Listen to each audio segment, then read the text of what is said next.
Hey! Hi, how you doing? This is Ryan, and welcome back to the Gamertron Show. For this video, I wanted to make it on the premise of it being wholly optimistic and wholly positive, as it's very easy to get caught up and hyper-focused on all the tragedies and all the dramas going on online and in the world in general. And if I'm being fully transparent with all of you, things in my personal life aren't going so well, so I could do with making a video to cheer myself up as well. So, if you're interested, I'm going to take some time to gush about how much I love video games and just how awesome video games are.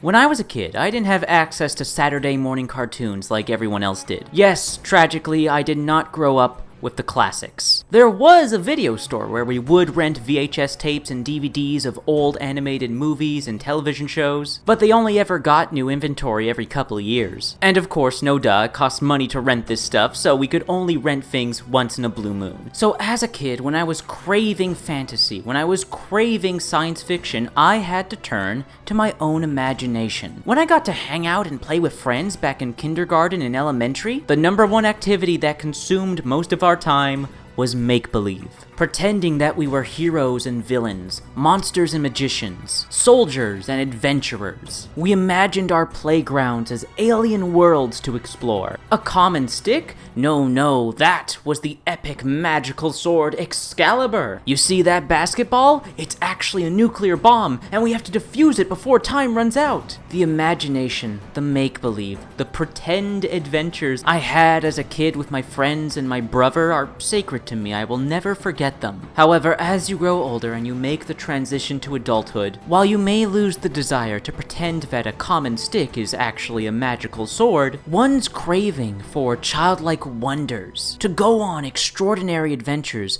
and have their imaginations satiated. And that's where video games come in.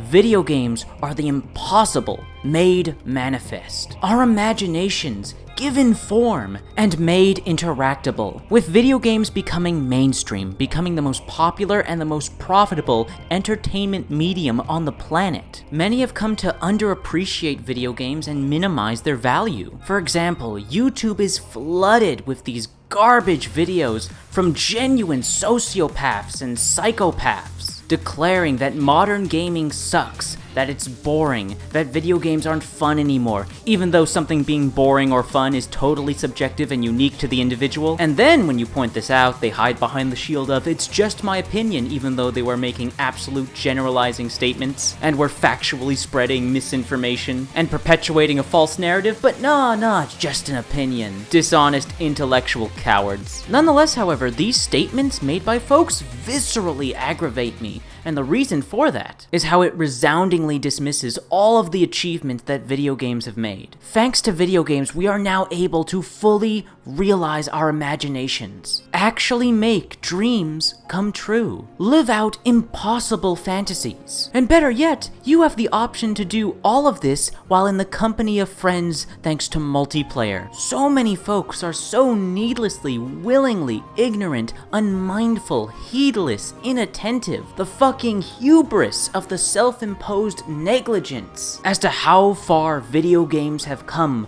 since the 70s. Look at the innovations, not only in graphics, but in gameplay mechanics, in storytelling, in their premises and settings, the scopes of their play spaces, their environments, the increasing depth of player choice and customization, the evolution of online multiplayer. Multiplayer has become so normalized that people are desensitized to it and don't fully appreciate the miracle of science that it truly is. You can communicate with and interact with someone from a completely different country. You can participate in activities in a video game with another person from the other side of the planet. I know this has become normal, mainstream, but really take a moment, step back, And consider how, just a few decades ago, back in the 1980s and the 1970s, this was considered science fiction. Online multiplayer was science fiction. This wasn't even an idea in the public conscience. No matter how hard the pessimists,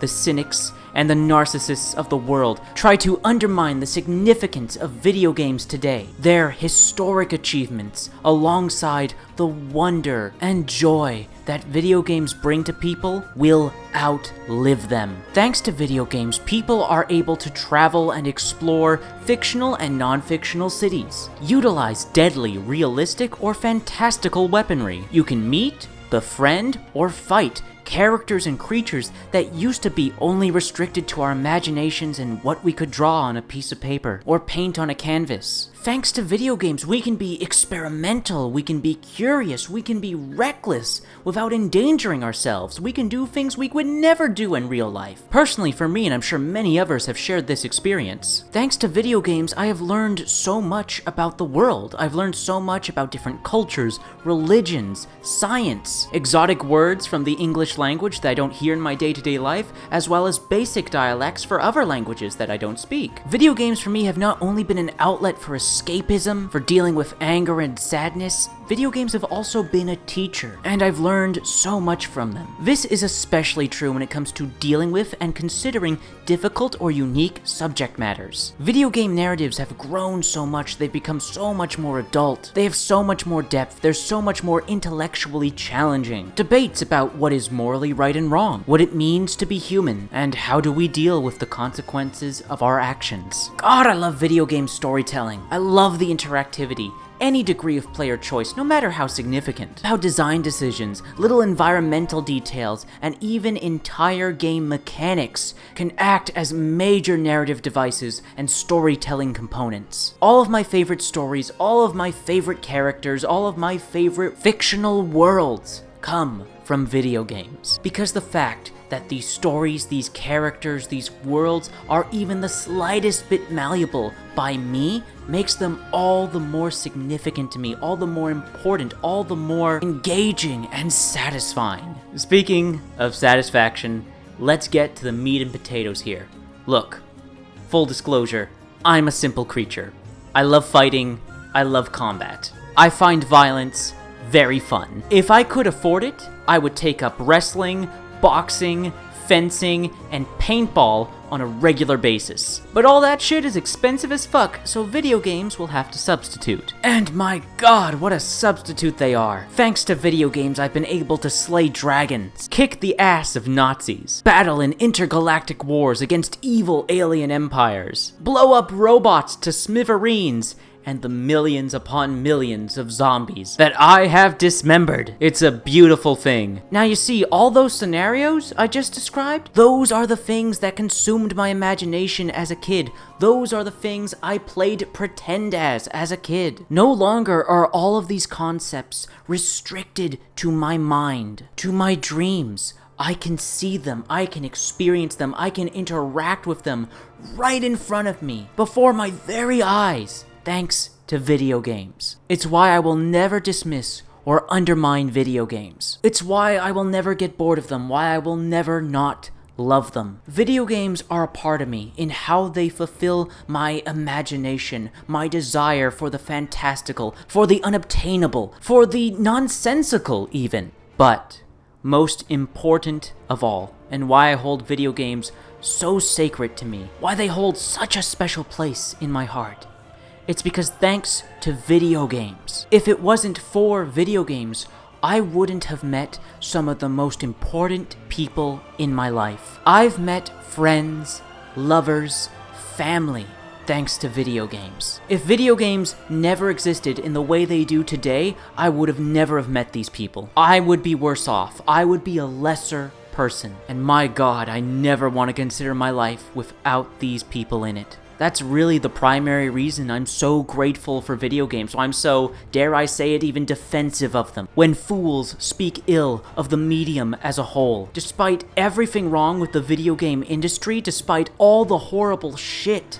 that happens in the industry. Despite all the darkness, I know for a fact that there is so much light. Video games have accomplished so much, and they will continue to accomplish so much. They mean so much to people. They've done so much good for people. They've done so much good for the world as a whole. So no matter what, I will always love video games. I will always deeply enjoy playing them. I will always look forward to spending time with friends in multiplayer. I will always anticipate exploring new worlds and beating up new bad guys. God, fucking love video games.